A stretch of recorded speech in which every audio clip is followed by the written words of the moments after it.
Agar sizning mashinangizga eng ko'p zarar yetkazadigan narsa jiddiy avariya yoki moy almashtirishni unutish emas, balki har kuni takrorlaydigan kichik odatlaringiz bo'lsa-chi. Ko'pchilik haydovchilar bilmagan holda o'zlarining dvigateli, uzatmalar qutisi, tormozlari, shinalari va yoqilg'i tizimini asta-sekin eskiradigan ishlarni qilishadi, lekin buni o'zlari sezmaydi ham. Eng xavotirli tomoni shundaki, bu odatlar butunlay oddiydek ko'rinadi. Shuning uchun millionlab odamlar bu odatlarni davom ettirishda davom etishadi. Kun sayin zararlar sekin-asta orqa fonda to'planib boradi. To bir kuni signal chirog'i yonadi, biror detal ishdan chiqadi yoki qimmat ta'mirlash hisob fakturasi qo'lingizga kelib tushadi.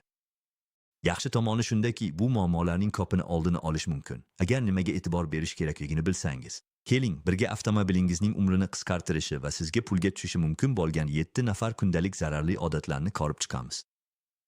Bu xatolarning ba'zilari hayratlanarli darajada keng tarqalgan va ehtimol siz hozirda kamida bittasini qilayotgan bo'lishingiz mumkin. Diqqat bilan tomosha qiling, chunki bu odatlarni to'g'rilash sizga minglab yevro tejashga va yana ko'p yillar davomida bemalol haydashga yordam beradi. Birinchi odat: past bosimli shinalarda yurish. Past bosimli shinalarda yurish oddiydek tuyulishi mumkin, lekin vaqt o'tishi bilan bu jiddiy zarar yetkazadi. Bosim juda past bo'lsa, shina yo'l bilan aloqa qilish uchun ko'proq harakat qilishi kerak bo'ladi. Bu esa aylanishga qarshilikni oshiradi va dvigatelni kerakdagidan ko'proq yoqilg'i sarflashga majbur qiladi. Bu nafaqat energiya samaradorligini pasaytiradi, balki butun uzatmalar tizimiga ham ortiqcha bosim tushiradi. Shu bilan birga shina notekis yeyiladi, ya'ni uni rejalashtirilganidan ancha oldin almashtirishingizga to'g'ri keladi. Haddan tashqari ishqalanish shina ichida ko'p issiqlik hosil qiladi. Bu esa ayniqsa uzoq safarlarda yoki issiq havoda portlash xavfini oshiradi. Bundan tashqari, avtomobilning barqarorligi ham yomonlashadi. Rul boshqaruvi noaniq va tormoz samaradorligi past bo'ladi. Eng yomoni, aksariyat haydovchilar muammoni faqat zarar allaqachon yetkazilgandan keyin sezishadi. Shuning uchun to'g'ri bosimni saqlash oddiy, lekin nihoyatda foydali odatdir. Bu sizning xavfsizligingizni himoya qiladi, avtomobilning ishlashini yaxshilaydi va shinangizning xizmat muddatini uzaytiradi. Ikkinchi odat: pastki qismini e'tiborsiz qoldirish. Ko'pchilik haydovchilar mashinasining ostida nima bo'layotganini hech qachon o'ylamaydi. Aynan shu joyda ko'pincha eng jiddiy zararlar boshlanadi. Pastki qism doimiy ravishda og'ir sharoitlarga duch keladi. Suv, loy, muzdan tozalash uchun sepiladigan tuz va har safar, ayniqsa buzilgan yoki hol yo'llarda, toshlarning sachrashi. Vaqt o'tishi bilan bu ta'sir zang va korroziyaga olib keladi. Bu esa avtomobilning xavfsizligi va ishlashiga ta'sir qiluvchi muhim qismlarni asta-sekin zaiflashtiradi. Tormoz quvurlari, chiqindi gaz tizimi va osma elementlari kabi qismlar ayniqsa zaif, chunki ular mashinaning ostida to'g'ridan-to'g'ri ta'sirda bo'ladi. Asosiy muammo shundaki, aksariyat haydovchilar faqat tashqaridan ko'rinadigan narsalarga qarashadi. Ostida nima bo'layotganini butunlay e'tibordan chetda qoldirishadi. Zang tashqaridan ko'rinadigan bo'lsa, ichki zararlar ko'pincha allaqachon ancha chuqur bo'ladi va tuzatish juda qimmatga tushadi. Shuning uchun mashinaning ostini muntazam tozalash va tekshirish juda muhim. Bu muammolarni kengayib ketmasdan oldin erta aniqlash imkonini beradi. Mashina ostidagi qismlarga gamxo'rlik qilish – bu shunchaki texnik xizmat emas, balki avtomobilingizning mustahkamligi va xavfsizligini uzoq muddatga himoya qilishdir. Uchinchi odat: pastga tushda doimiy ravishda tormoz bosish. Ko'plab haydovchilar eng zararli odatlardan biri aynan pastga tushda sodir bo'lishini tushunishmaydi.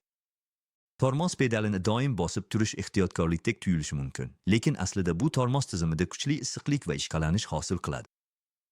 Vaqt o'tishi bilan bu doimiy bosim tormozlarning samaradorligi aynan eng zarur paytda pasayib ketadigan tormozning yo'qolib ketishi holatiga olib kelishi mumkin. Bu, shuningdek, kolodkalar va disklarning erta eskirishiga olib keladi. Natijada ularni ancha erta va qimmatga almashtirishga majbur bo'lasiz. Ekstremal holatlarda haddan tashqari qizigan tormozlar vaqtincha to'xtatish qobiliyatini yo'qotishi mumkin. Oddiy bir pasayishni xavfli vaziyatga aylantiradi. Ajablanarlisi shundaki, ko'plab haydovchilar bu amaliyotni xavfsizroq tezlikni boshqarish usuli borligini bilmagan holda qo'llashadi. Tormozga doimiy bosish o'rniga pastki tezlikni kamaytirib yurish orqali siz dvigatelga tezlikni tabiiy ravishda boshqarishda yordam berishga imkon berasiz. Haydovchilikdagi bu oddiy odat tormozlaringizni asraydi, xavfsizligingizni oshiradi va har qanday pasayishda nazoratni yaxshiroq saqlashga yordam beradi. To'rtinchi odat: doim deyarli bosh bak bilan yurish. Doimiy ravishda yonilg'i ko'rsatkichi deyarli nolga yaqin bo'lib yurish befoyda tuyulishi mumkin, lekin vaqt o'tishi bilan bu mashinangizga jiddiy zarar yetkazishi mumkin. Yonilg'i darajasi juda past bo'lsa, yonilg'i nasosi benzin bilan to'g'ri sovutilmaydi va moylanmaydi. Natijada u ko'proq zorqadi va qizib ketish hamda muddatidan oldin ishdan chiqish xavfi oshadi. Bundan tashqari, bakning tagida tabiiy ravishda to'planadigan chokindi moddalar yonilgi tizimiga tortilishi mumkin. Bu esa yonilgi filtrlarni tiqilib qolishiga va dvigatel samaradorligining pasayishiga olib keladi. Natijada mashina titrashlari, to'xtab yurishi yoki hattoki harakat paytida to'satdan ochib qolishi mumkin. Eng yomoni shundaki, ko'plab haydovchilar zarar yetganini faqat qimmat ta'mirlash zarur bo'lganda bilib olishadi. Oddiy qulaylikdek tuyulgan narsa asta-sekin katta mexanik muammoga aylanishi mumkin. Shuning uchun bakda kamida 4-qism yonilgini saqlash oddiy, lekin samarali odat hisoblanadi. Bu odat yonilgi tizimingizni himoya qiladi, ishonchliligini oshiradi va dvigatelingiz uzoq muddat yaxshi sharoitda ishlashini ta'minlaydi.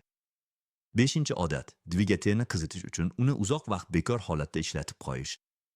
Ko'plab haydovchilar dvigatelni uzoq vaqt bekor holatda ishlatib qo'yish uni qizitishning eng yaxshi usuli deb o'ylashadi. Lekin zamonaviy dvigatellar aslida harakatlanayotganda optimal haroratga ancha samarali tarzda yetish uchun ishlab chiqilgan. Dvigatelni uzoq vaqt bekor holatda ishlatish uning ishlashini yaxshilamaydi. Bu shunchaki yonilgini isrof qiladi va ortiqcha eskirishga olib keladi. Aslida, dvigatelni uzoq vaqt bekor holatda ishlatish yonilgining to'liq yonmasligiga olib kelishi mumkin. Bu esa vaqt o'tishi bilan dvigatel ichida uglerodli ifloslanishga sabab bo'ladi. Bu ifloslanish asta-sekin dvigatelning samaradorligi, silliq ishlashi va umumiy sog'ligiga salbiy ta'sir ko'rsatishi mumkin. Shuningdek, bu hech qanday haqiqiy foyda bermasdan, avtomobilingizdan ko'proq chiqindi chiqishiga olib keladi. Ko'plab odamlar bu eski odatni davom ettirib, dvigatelini himoya qilaman deb o'ylashadi. Aslida esa aksincha bo'ladi. To'g'ri yondashuv, qisqa isinishdan so'ng sekin harakatni boshlash va dvigatelni yengil yuk ostida tabiiy ravishda haroratga chiqishiga imkon berishdir. Bu oddiy o'zgarish yonilgi sarfini yaxshilashga, eskirishni kamaytirishga va dvigatelingizni uzoq muddat toza saqlashga yordam beradi. 6-odat, zapravkada shlang ochgandan keyin ham benzin quyishni davom ettirish. Benzinni oxirgi tomchisigacha quyishga harakat qilish ko'proq foyda olayotgandek tuyulishi mumkin, lekin aslida bu foydadan ko'ra ko'proq zarar keltirishi mumkin. Shlang klik qilganda bu bejiz emas. Bu sizning bak normal sigimiga yetganining belgisi. Shlang ochganidan keyin ham benzin quyishni davom ettirish, yoqilgi buglarni boshqarish uchun mo'ljallangan, lekin suyuq yoqilgi uchun emas, bo'lgan tizim qismlariga benzin suyuqligini majburan yuborishi mumkin. Vaqt o'tishi bilan bu holat ko'mir filtri va tizimning boshqa qismlariga zarar yetkazishi, natijada qimmat ta'mirlash ishlariga va dvigatel signal chiroqlarining yoqilishiga olib kelishi mumkin. Muammo shundaki, aksariyat haydovchilar o'zlari zarar yetkazayotganini tushunmaydi, chunki bu zararlarning ta'siri ko'pincha oylar, hatto yillar o'tibgina seziladi.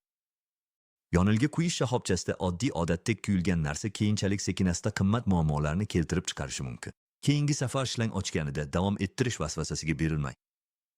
Birinchi marta shlang ochganida to'xtash, yoqilgi tizimingizni himoya qilish va keraksiz ta'mirlardan qochish uchun eng oddiy choralardan biridir.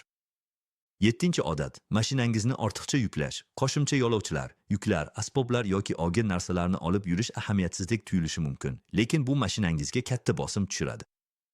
Har bir mashina maksimal ruxsat etilgan yuk bilan ishlab chiqilgan va bu chegaradan oshish asosiy qismlarni o'z imkoniyatidan ancha ortiq ishlashga majbur qiladi. Dvigatel ko'proq quvvat ishlab chiqarishi kerak bo'ladi. Uzatmalar qutisi esa yuqoriroq yuklarni ko'taradi va tormozlar mashinani to'xtatish uchun ko'proq ishlashga majbur bo'ladi. Xuddi shu paytda osma doimiy ravishda ortiqcha vaznni ko'taradi. Bu esa amortizatorlar, prujinalar va boshqa qismlarning tezroq eskirishiga olib keladi. Hatto shinalaringiz ham bundan aziyat chekadi. Ular tezroq eskiradi va qizib ketish yoki yorilib ketishga ko'proq moyil bo'ladi. Shuningdek, siz yoqilgi sarfining oshganini va javoblarning sekinlashganini, ayniqsa tezlashda va burilishlarda sezishingiz mumkin. Zararlar ko'pincha asta-sekin yuzaga chiqadi. Bu esa ularni e'tiborsiz qoldirishni osonlashtiradi va natijada qimmat ta'mirlash ishlari zarur bo'lib qoladi. Ishlab chiqaruvchi tomonidan tavsiya etilgan yuk cheklovlariga rioya qilish bu oddiy odat bo'lib, u avtomobilingizning ishlashini saqlashga, xavfsizlikni oshirishga va uning umrini uzaytirishga yordam beradi. Yaxshi tomoni shundaki, bu odatlarning har birini bugunoq to'g'irlash mumkin. Haydash va avtomobilingizga gamxo'rlik qilish usulingizdagi kichik o'zgarishlar unga bir necha yil umr qo'shishi va sizga minglab yevro ta'mirlash xarajatlaridan tejash imkonini beradi. Avtomobilingizga hozirdan gamxo'rlik qiling. U esa sizga yana ko'p yillar xizmat qiladi.